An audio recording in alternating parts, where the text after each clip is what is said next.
Oui, incontestablement. Enfin, je pense que la période n'est pas une période qui permet à chacun de porter un regard sur la vie politique comme quelque chose de très apaisé, très clair et en capacité de faire de la prévention.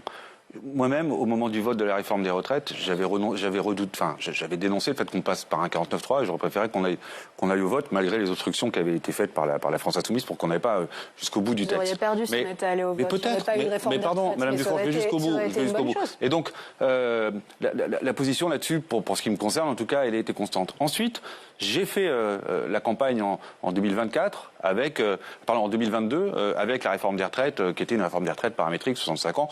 Pas parce que elle était efficace.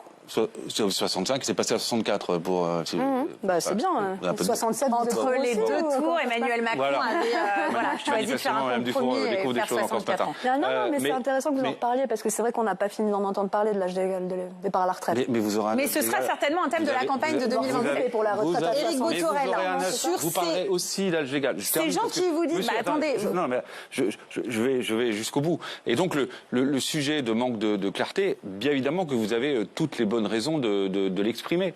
Maintenant, pourquoi, moi, par exemple, je fais partie de ceux qui ont demandé à ce que nous puissions renoncer à la mise en place de cette réforme, plutôt la suspendre, parce que l'instabilité politique dans laquelle on était depuis quelques semaines, qui c'est qu'on cramait les premiers ministres tous les 15 jours, ça a un prix. Un demi-point de renchérissement du coût du crédit dans notre pays, du crédit de la dette, pour payer la dette, c'est 2 milliards d'euros.